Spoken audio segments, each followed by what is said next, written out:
고린도전서 15장 우리말 성경. 형제들이여, 이제 내가 여러분에게 전한 복음을 되새겨 드리려고 합니다. 여러분은 이 복음을 전해받았고 또한 그 안에 서 있습니다. 만일 여러분이 내가 여러분에게 전한 그 말씀을 굳게 잡고 헛되이 믿지 않는다면 여러분은 그 복음으로 구원을 받습니다. 내가 전해받은 가장 중요한 것을 여러분에게 전했습니다. 그것은 그리스도께서 성경의 말씀대로 우리 죄를 위해 죽으시고 장사되었다가 성경의 말씀대로 3일째 되던 날 다시 살리심을 받아 게바에게 나타나시고 그 다음으로 12제자에게 그 후 500명이 넘는 형제들에게 동시에 나타나셨으니 그 가운데 대부분이 지금도 살아있고 어떤 사람들은 잠들었습니다. 그 후에 야고보에 나타났고 그 다음으로는 모든 사도들에게 마지막으로 다리 차지 못한 채 태어난 사람과 같은 내게도 나타나셨습니다. 나는 사도들 가운데 가장 작은 사람이요 사도라 불릴 자격도 없는 사람입니다. 이는 내가 하나님의 교회를 핍박했기 때문입니다. 그러나 오늘날 내가 된 것은 하나님의 은혜로 된 것입니다. 내게 주신 그분의 은혜가 헛되지 않아 내가 어느 사도보다 더 많이 수고했습니다. 그러나 이것은 내가 한 것이 아니요 오직 나와 함께 하신 하나님의 은혜로 한 것입니다. 그러므로 나나 그들이나 우리가 이렇게 복음을 전파하고 있으며 여러분도 이렇게 믿었습니다. 그리스도가 죽은 사람들 가운데서 살아나셨다고 전파되고 있는데 왜 여러분 가운데 어떤 이들은 죽은 사람이 부활이 없다고 합니까? 죽은 사람이 부활이 없다면 그리스도께서도 다시 살리심을 받지 못하셨을 것입니다. 만일 그리스도께서 살리심을 받지 못했다면 우리가 전파하는 것도 헛되고 또한 여러분의 믿음도 헛되며 또 우리가 하나님의 거짓 증인으로 드러날 것입니다. 만일 죽은 사람들이 다시 살지 못한다면 하나님께서 그리스도를 살리시지 않으셨을 것입니다. 만일 죽은 사람들이 다시 살지 못한다면 그리스도께서도 살리심을 받지 못하셨을 것입니다. 만일 그리스도께서 살리심을 받지 못하셨다면 여러분의 믿음도 헛되고 여러분은 여전히 자신의 죄 가운데 있고 그리스도 안에서 잠든 사람들도 멸망했을 것입니다. 만일 우리가 그리스도 안에서 가진 소망이 이 세상의 생명뿐이면 모든 사람들 가운데 우리가 가장 불쌍한 사람들일 것입니다. 그러나 이제 그리스도께서 죽은 사람들 가운데서 다시 살아나셔서 잠자는 사람들의 첫 열매가 되셨습니다. 한 사람으로 인해 죽음이 들어왔으니 한 사람으로 인해 죽은 사람들의 부활도 옵니다. 곧 아담 안에서 모든 사람이 죽은 것 같이 그리스도 안에서 모든 사람이 생명을 얻을 것입니다. 그러나 각각 차례대로 될 것이니 먼저는 첫 열매인 그리스도시요 그 다음은 그리스도께서 다시 오실 때 그분에 속한 사람들입니다.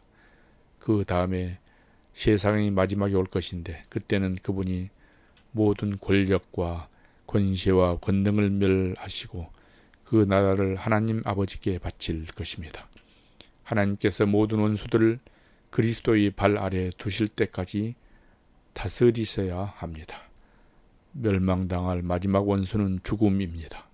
성경에 이르기를 하나님께서 만물을 그분의 발 아래 두셨다라고 했습니다. 그러나 만물을 발 아래 둔다고 할 때 만물을 그분에게 복종하게 하신 분은 그 안에 들지 않는 것이 분명합니다.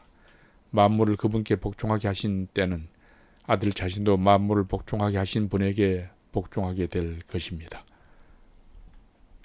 이는 하나님께서 만유의 주가 되시려는 것입니다. 만일 부활이 없다면 죽은 사람들을 대신해서 세례받은 사람들은 왜 그렇게 하는 것입니까? 만일 죽은 사람들이 전혀 다시 살아나지 못한다면 왜 그들을 위해 세례를 받는 것입니까? 그리고 왜 우리는 시시각각으로 위험을 무릅쓰겠습니까? 형제들이여, 내가 그리스도 예수 우리 주 안에서 가진 내 자랑인 여러분을 두고 단언합니다만 나는 날마다 죽습니다. 만일 내가 에베소에서 인간적인 동기로 맹수들과 싸웠다면 내게 무슨 유익이 있겠습니까?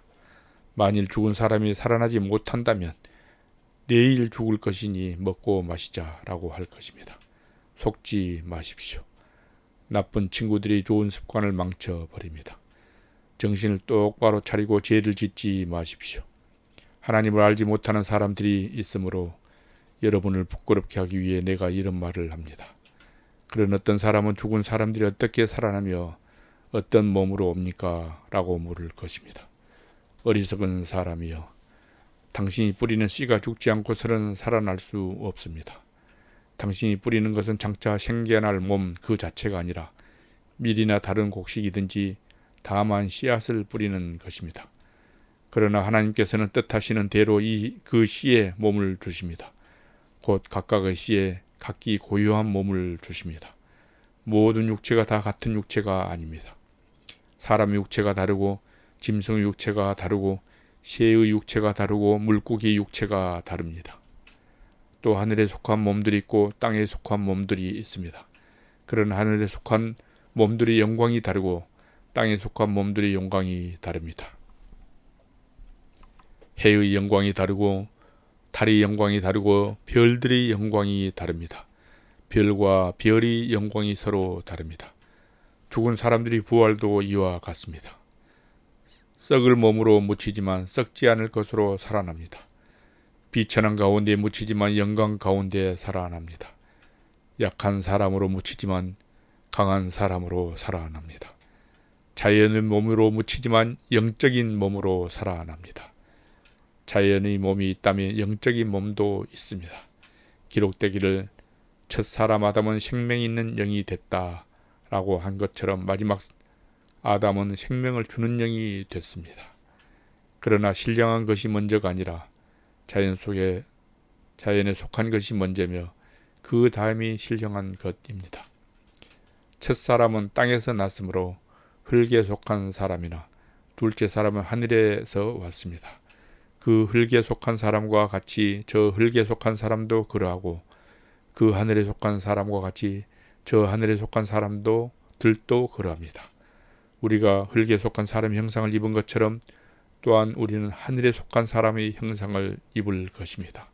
형제들이여, 내가 말하고자 하는 것은 이것입니다. 곧 살과 피는 하나님 나라를 이어받을 수 없고 썩을 것은 썩지 않을 것을 이어받을 수 없습니다. 보십시오. 내가 여러분에게 비밀을 말합니다. 우리는 다 죽지 않고 모두 변화할 것입니다. 마지막 나팔 소리에 순식간에 다 그렇게 될 것입니다. 나팔 소리가 나면 죽은 사람들이 썩지 않을 몸으로 살아나고 우리도 변화할 것입니다. 이 썩을 몸이 썩지 않을 것을 입어야 하고 이 죽을 몸이 죽지 않을 것을 입어야 합니다. 이 썩을 몸이 썩지 않을 것을 입고 이 죽을 몸이 죽지 않을 것을 입을 때는 기록되어 있는 이 말씀이 이루어질 것입니다. 사망이 삼켜져 승리를 얻었도다. 사망아, 내 승리가 어디 있느냐? 사망아, 너의 독침은 어디 있느냐? 사망의 독침은 죄요, 죄의 권세는 율법입니다. 그러나 우리 주 예수 그리스도를 통해 우리에게 승리를 주시는 하나님께 감사를 드립니다. 그러므로 내 사랑하는 형제들이여, 굳게 서서 흔들리지 마십시오.